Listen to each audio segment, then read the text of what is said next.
বাংলার এমন একটা জায়গা আছে যেখানে পৌঁছেই অনেক মানুষের চোখ ভিজে যায়। জানেন কেন? কারণ এখানে মানুষ শুধু মন্দিরে আসে না, আসে নিজের শেষ আশাটুকু নিয়ে। কেউ সন্তানের জন্য, কেউ সুস্থতার জন্য, কেউ আবার শুধু একবার মা বলে ডাকতে। এই সেই তারাপীঠ, যেখানে ভোরের আলো ফোটার আগেই শুরু হয়ে যায় কয়েকশো মানুষের লাইন। ঘন্টার পর ঘন্টা অপেক্ষা, শুধু কয়েক সেকেন্ডের দর্শনের জন্য। কিন্তু প্রশ্ন হলো, কেন? এমন কি আছে মা তারার এ ধামে, যা বারবার মানুষকে টেনে নিয়ে আসে?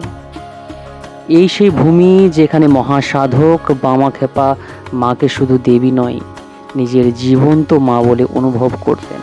আজও সেই বিশ্বাস, সেই ভক্তি আর সেই আবেগ লক্ষ লক্ষ মানুষের হৃদয়ে বেঁচে আছে। জয় তারা, জয় তারা, জয় তারা, জয় মা তারা, জয় মা তারা, জয় মা তারা, জয় মা তারা, জয় তারা,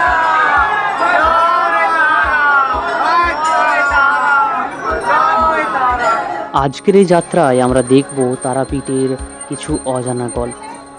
মন্দিরের কোনায় কোনায় কি আছে, মন্দিরের পরিবেশ, দীর্ঘ দর্শনের লাইন, সাধক বামাখ্যাপার গ্রাম আটলা এবং বামদেবের বাড়ি বাস্তভিটে, এবং অনুভব করার চেষ্টা করব কেন বাংলার মানুষের কাছে জয় মা তারা শুধু একটি উচ্চারণ নয়, এক গভীর বিশ্বাস। চলুন শুরু করি আমাদের তারাপীঠ যাত্রা।